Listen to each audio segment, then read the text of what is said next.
Le vieillard dans les fenêtres. Un soir, j'étais chez un ami et c'était une grande maison comme un château. L'intérieur avait un aspect antique.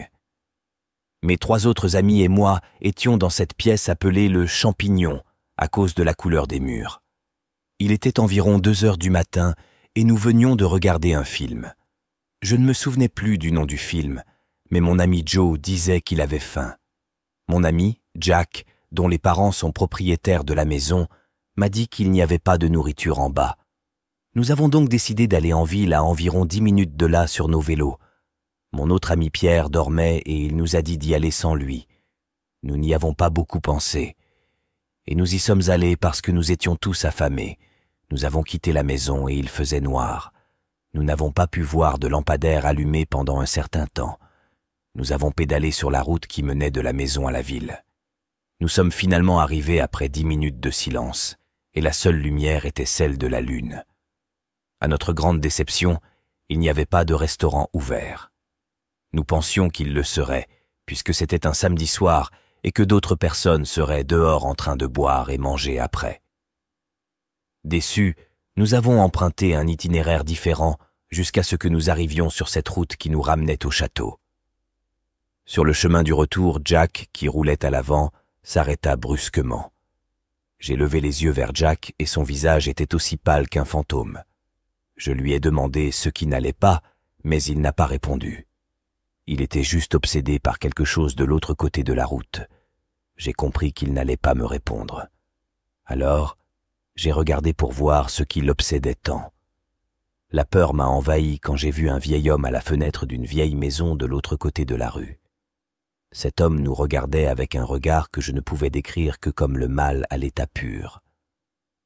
6 yeux étaient enfoncés dans sa tête et il avait ce sourire maléfique qui se répandait lentement d'une oreille à l'autre.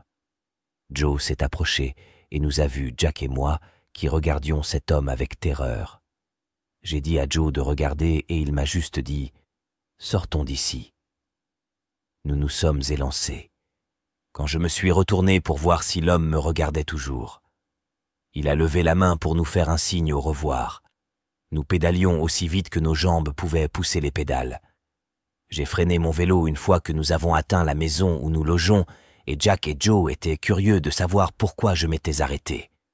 Je me suis tourné vers eux et tout ce que j'ai pu rassembler c'est lui à la fenêtre. Il est dans la pièce avec Pete. Ils ont levé les yeux et ont confirmé mes craintes. Ce même vieillard était dans la chambre où nous dormions, nous regardant avec le même sourire et les mêmes yeux morts. Il nous a fait signe de la même manière qu'il l'avait fait quelques minutes plus tôt. Il s'est ensuite retourné et s'est éloigné de la fenêtre. Nous avons vu l'ombre de son torse lorsque la lumière de la pièce s'est éteinte. Et toutes mes émotions sont sorties en même temps. Je tremblais et puis j'ai commencé à pleurer. Jack et Joe m'ont aidé à me relever, mais je savais qu'ils étaient exactement dans le même état que moi. Nous avons laissé les vélos dans le hangar et nous nous sommes précipités à l'intérieur. J'étais tellement inquiète pour Pete. Qu'est-ce que cet homme avait fait de lui ? Était-il toujours à l'intérieur ? Jack se précipita dans le bureau de son père et ramassa un vieux calibre 12 qui restait sur la cheminée et le chargea de 2 obus. Nous avons monté les escaliers et sommes rentrés dans la chambre. Il n'y avait personne. La chambre était exactement comme nous l'avions laissée. Et Pete respirait encore. Je ne sais pas si ce que nous avons vu était réel. Nous ne l'avons jamais dit à aucun de nos parents et nous ne l'avons jamais dit à Pete car nous ne savions pas comment il réagirait. Je n'ai jamais eu aussi peur. C'est une expérience qui me hantera à jamais. Est-ce que je reverrai cet homme encore ?